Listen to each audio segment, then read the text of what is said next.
హైదరాబాద్లో జూన్ 21న నిర్వహించనున్న అంతర్జాతీయ యోగా దినోత్సవ ఏర్పాట్లను మాజీ ఎమ్మెల్యే రామచంద్రారెడ్డి ఆధ్వర్యంలో బీజేపీ నేతలు పరేడ్ గ్రౌండ్స్ను పరిశీలించారు.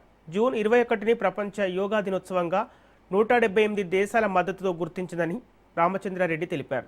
హైదరాబాద్లో కేంద్ర మంత్రి కిషన్ రెడ్డి ఆధ్వర్యంలో గత 7 సంవత్సరాలుగా యోగా కార్యక్రమాలు విజయవంతంగా నిర్వహిస్తున్నామని, 21 తేదీన జరిగే యోగా దినోత్సవానికి ఒకరోజు ముందు కౌంట్ డౌన్ డే కార్యక్రమాలు నిర్వహిస్తున్నట్లు బీజేపీ నేతలు తెలిపారు. హైదరాబాద్, సికింద్రాబాద్, రంగారెడ్డి జిల్లాలోని యోగా సంఘాల సహకారంతో పరేడ్ గ్రౌండ్స్లో భారీ స్థాయిలో నిర్వహిస్తున్న ఈ కార్యక్రమంలో సుమారు 1,00,000 మంది ఒకేసారి యోగా చేసేలా ఏర్పాట్లు చేసినట్లు బీజేపీ నేతలు తెలిపారు.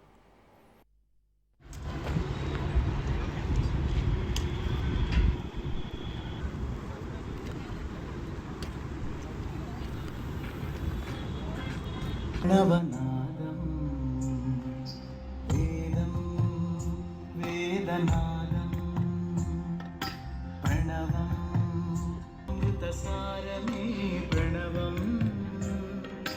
వేదామృతసారమే తంతో ప్రయాణం శుభకరం.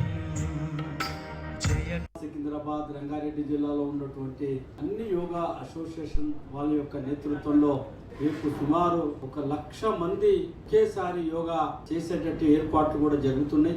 దానికి ముఖ్య అతిథులుగా మాజీ ఉపరాష్ట్రపతి మాన్యులు శ్రీ వెంకయ్య నాయుడు గారు, మన రాష్ట్ర గవర్నర్ గారు, మాజీ గవర్నర్ గారు అయినటువంటి బండారు దత్తాత్రేయ గారు అందరూ కూడా రేపు ఈ కార్యక్రమానికి వస్తున్నారు. ఈ కార్యక్రమం రేపు ఉదయం 5 గంటలకు మొదలవుతుంది. అదే రకంగా భారతీయ జనతా పార్టీ రాష్ట్ర అధ్యక్షులు శ్రీ ఎన్ రామచంద్రరావు గారు వారు కూడా ముఖ్య అతిథిగా ఈ కార్యక్రమాన్ని చేస్తున్నారు. 1 గంట సమయాన్ని వెచ్చించి మనం ఏ రకంగా అయితే మన కుటుంబం గురించి, సమాజం గురించి అన్ని రకాలుగా మనం పనిచేస్తూ ఉంటామో 1 గంట మన గురించి, మన ఆరోగ్యం గురించి, రాబో తరానికి అందించేటటువంటి ఒక యోగా అన్ని రకాల రోగాలని, రుగ్మతలని తగ్గించడానికి ఎలాంటి మందులు లేకుండా మనగా అన్ని రోగాలు, అది హార్ట్ అయితేంది, షుగర్ అయితేంది, బీపీ అయితేంది, కిడ్నీ అయితేంది, ఇలాంటి వాటి అన్ని రోగాలకు ఈ యోగా యొక్క